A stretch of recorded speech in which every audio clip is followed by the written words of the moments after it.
ఉన్న బంగారాన్ని విడిపించి ఆ రోజు ఆన్లైన్ రేటుకే మేము కొంటాం. Sharma gold company. నమస్కారం, welcome to Suman TV.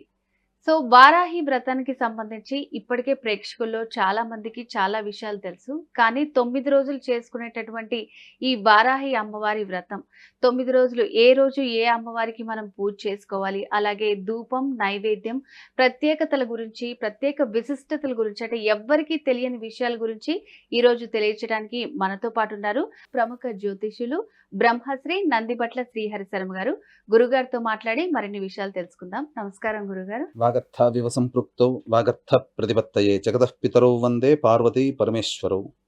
Sadashiva సమారంభాం Shankaracharya మధ్యమాం అస్మదాచార్య పర్యంతం వందే గురు పరంపరాం. ఆదిత్యాయ చ సోమాయ మంగళాయ బుధాయ చ గురు శుక్ర శనిభ్యశ్చ రాహవే కేతవే నమః.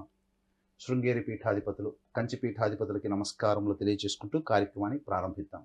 గురుగారు, 8వ రోజు వారాహి అమ్మవారు ఏ రూపంలో దర్శనమిస్తారు, అలాగే అమ్మవారికి మనం ఎటువంటి ధూపదీప నైవేద్యాలు సమర్పించాలంటారు? 8వ రోజున వారాహి అమ్మవారిని వార్తాళి రూపంలో మనం కొలుస్తాము.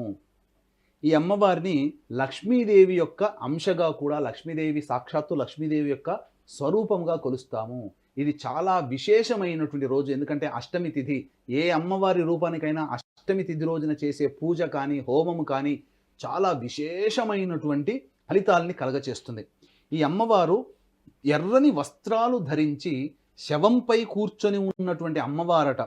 ఈ అమ్మవారికి 3 కన్నులుంటాయి. అలాగే ఈ అమ్మవారు నీలం రంగులో ఉంటుంది. రోకలి, నాగలి 2 చేతుల్లో ధరించి, ఒక చేతితో అభయహస్తము, ఇంకొక చేతితో వరద హస్తాన్ని ఇస్తూ భక్తులని కంటికి రెప్పలా కాపాడుకుంటుందట ఈ వార్తాళి అమ్మవారు. ఈ అమ్మవారికి సంబంధించి ప్రధానంగా చూసుకున్నట్లయితే ఈ అమ్మవారిని పూజ చేయడం ద్వారా సకలార్థక శక్తులన్నీ కూడాను, అంటే మనలో ఉన్నటువంటి అజ్ఞానంగా దాగి ఉన్నటువంటి శక్తులన్నీ పైకి వస్తాయి. అంటే హనుమంతుడికి నీ గొప్పతనం చెప్తే తప్ప హనుమంతుడి గొప్పతనం తెలవదన్నట్లుగా మనలో దాగి ఉన్నటువంటి శక్తులు ఈ అమ్మవారిని ఉపాసన చేయడం ద్వారా వెలుగులోకి వస్తాయి. అంటే మన పేరు ప్రతిష్టలు పెరుగుతాయి. అలాగే ఈ అమ్మవారికి చక్కెర పొంగలి లేదా బెల్లంతో చేసినటువంటి స్వీట్, అంటే జిలేబీ, బెల్లంతో చేసిన జిలేబీ కానీ, బెల్లంతో చేసిన ఏ స్వీట్ అయినా కానీ అమ్మవారికి నైవేద్యంగా పెట్టవచ్చు.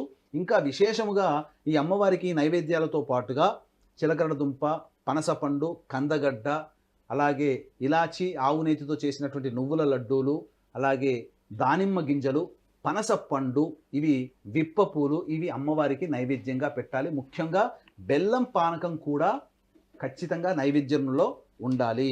ఇక దీనికి సంబంధించి ప్రధానంగా చూసుకున్నట్లయితే ఈ నెల 15వ తారీఖు రోజున వారాహి నవరాత్రుల సందర్భంగా మా పీఠం ఆధ్వర్యంలో రాత్రి 9 గంటలకి ఈ యొక్క భూగృహ సంబంధమైన సమస్యలు, కోర్టు సమస్యలు, వివాహ సమస్యలు, ఉద్యోగ సమస్యలు, శత్రు సమస్యల నివారణకి వారాహి, ప్రత్యంగిర, బగళాముఖి, రాజశ్యామల హోమాలు కేవలం 1500 రూపాయల రుసుముకి గోతనామాలతో చేయించడం జరుగుతుంది. అవకాశం ఉన్నవాళ్ళు సాయంత్రం 7 గంటల వరకు కూడా ఆ రోజున గోతనామాలు నమోదు చేసుకుంటారు. కాబట్టి అవకాశం ఉన్నవాళ్ళు కార్యక్రమ తదనంతరం కాంటాక్ట్ చేసి పూర్తి వివరాలు తెలుసుకోవచ్చు.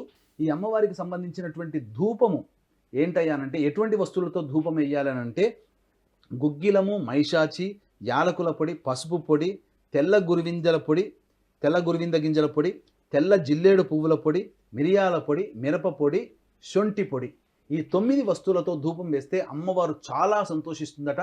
మరియు ఇంట్లో ఉన్నటువంటి నరదృష్టి ప్రయోగ బాధలన్నీ కూడాను తొలగిపోతాయని చెప్పడంలో ఏమాత్రం సందేహం లేదు. అలాగే గురుగారు, వారాహి అమ్మవారి 9 రోజుల పూజా విధానం, ధూపదీప నైవేద్యాలకు సంబంధించి అమ్మవారి విశిష్టత గురించి ఎవ్వరికీ తెలియని చాలా విషయాల గురించి తెలియజేశారు. ధన్యవాదాలు. సర్వం శ్రీ ఉమామహేశ్వర పరబ్రహ్మార్పణమస్తు.